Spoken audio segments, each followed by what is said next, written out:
Hi ನಮಸ್ಕಾರ. Welcome to our program ಅಕ್ಷರ ಜಾಹ್ನವಿ.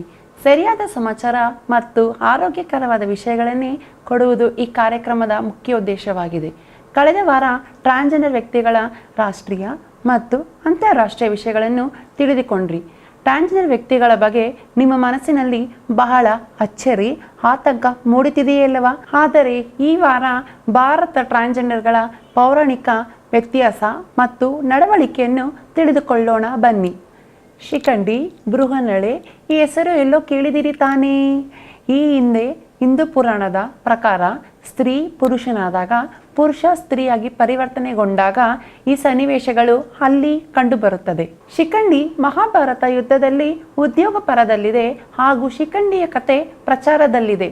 ಕಾಶಿರಾಜ ಕುಮಾರನು ಅಂಬಿಕಾ, ಅಂಬಾಳಿಕನನ್ನು ಭೀಷ್ಮ ಯುದ್ಧದಲ್ಲಿ ಜಯ ಸಿಕ್ಕ ನಂತರ ತನ್ನ ಸಹೋದರರಾದ ವಿಚಿತ್ರವೀರನಾಗಿ ಅಂಬಿಕಾ ಅಂಬಾಳಿಕನವರನ್ನು ಕೊಟ್ಟು ಲಗ್ನ ಮಾಡುತ್ತೇನೆ.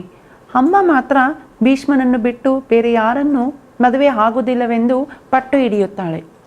ಆದರೆ ಭೀಷ್ಮನು ಆ ಜನ್ಮ ಬ್ರಹ್ಮಚಾರಿ ಇಲ್ಲವೆಂದು ಅವಳನ್ನು ತಿರಸ್ಕರಿಸುತ್ತಾನೆ. ಆ ಅವಮಾನಕ್ಕೆ ಗುರಿಯಾದ ಅಂಬ ಶಿವನಿಗಾಗಿ ತಪಸ್ಸು ಮಾಡಿ ಭೀಷ್ಮನನ್ನು ತನ್ನನ್ನು ಮದುವೆಯಾಗುವ ವರವನ್ನು ಕೇಳುತ್ತಾಳೆ. ಮರುಜನ್ಮದಲ್ಲಿ ಅಂಬ ದೃಪದ ಮಹಾರಾಜರಿಗೆ ಮಗಳಾಗಿ ಹುಟ್ಟಿ ಮಹಾಭಾರತ ಯುದ್ಧದಲ್ಲಿ ಭೀಷ್ಮನನ್ನು ಅಸ್ತ್ರ ಸನ್ಯಾಸ ಮಾಡಬೇಕೆಂದು ಶಿಖಂಡಿ ರೂಪದಲ್ಲಿ ಅರ್ಜುನನ ಭಾಗ ಬರುತ್ತದೆ. ಪ್ರತ್ಯೇಕವಾದ ಭೀಷ್ಮನನ್ನು ಸ್ತ್ರೀಯಾಗಿ ಹುಟ್ಟಿ ಪುರುಷ ವೇಷಭೂಷಣದಲ್ಲಿ ಕಂಗೊಳಿಸುತ್ತಿದ್ದ ಶಿಖಂಡಿಯನ್ನು ನೋಡಿ ತನ್ನ ಅಸ್ತ್ರವನ್ನು ಬೀಸಾಡುತ್ತಾನೆ. ಅದೇ ಅವಕಾಶಕ್ಕೆ ಕಾಯುತ್ತಿದ್ದ ಅರ್ಜುನನು ಭೀಷ್ಮನ ಮೇಲೆ ತನ್ನ ಬಿಲ್ಲು ಬಾಣವನ್ನು ಪ್ರಯೋಗ ಮಾಡುತ್ತಾನೆ. ಈ ವಿಧದಲ್ಲಿ ಶಿಖಂಡಿ ಭೀಷ್ಮನ ಮರಣಕ್ಕೆ ಕಾರಣವಾಗುತ್ತದೆ. ಬೃಹನ್ನಳೆ ಮಹಾಭಾರತದ ವಿರಾಟ ಪರ್ವದಲ್ಲಿ ಬೃಹನ್ನಳೆಯ ಕತೆ ಪ್ರಚಾರವಾಗುತ್ತದೆ. ಊರ್ವಶಿ ಕೊಟ್ಟ ಶಾಪದಿಂದ ಅರ್ಜುನನು ತನ್ನ ಅಜ್ಞಾತವಾಸದಲ್ಲಿ 1 ವರ್ಷಗಳ ಕಾಲ ಮಸ್ಕಿ ದೇಶದಲ್ಲಿ ಸ್ತ್ರೀ ವೇಷ ಧರಿಸಿ ಬೃಹನ್ನಳೆ ಎಂದು ಹೆಸರಿಸಲ್ಪಡುತ್ತಾನೆ ಎಂದು ನಮ್ಮ ಮಹಾಭಾರತದ ಸನ್ನಿವೇಶಗಳು ತಿಳಿಸುತ್ತದೆ.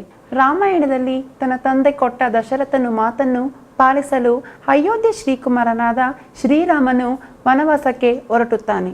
ಆತ ವೇಳೆಯಲ್ಲಿ ಅಯೋಧ್ಯೆ ಪ್ರಜೆಗಳು ಕೂಡ ಅವನನ್ನು ಸರಾಯು ನದಿಯವರೆಗೂ ಹಿಂಬಾಲಿಸುತ್ತಾರೆ. ಆಗ ಶ್ರೀರಾಮನು ಉದ್ದೇಶಿಸಿ, ತಂದೆ ತಾಯಿಯವರು ಈ ಸರಾಯು ನದಿಯ ದಾಟಿದ ಮೇಲೆ ನನ್ನ ವನವಾಸ ಪ್ರಾರಂಭವಾಗುತ್ತದೆ. ಆದ್ದರಿಂದ ಎಲ್ಲ ಪ್ರಜೆಗಳು ದಯಮಾಡಿ ನೀವು ಅಯೋಧ್ಯೆಗೆ ತಿರುಗಿ ಹೋಗಿ ಎಂದು ಆದೇಶಿಸಿ ಸೀತಾ ಲಕ್ಷ್ಮಣ ಜೊತೆ ವನವಾಸಕ್ಕೆ ಹೊರಟು ಹೋಗುತ್ತಾನೆ.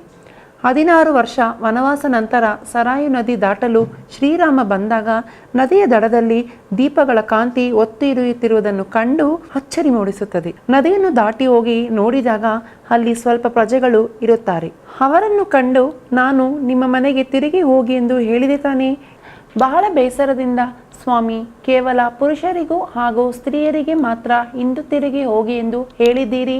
ಆದರೆ ನಾವು ಪುರುಷರು ಹಾಗೂ ಸ್ತ್ರೀಯರು 2 ಬೆರೆತವರು, ನಮಗೆ ನೀವು ತಿಳಿಸಲಿಲ್ಲ.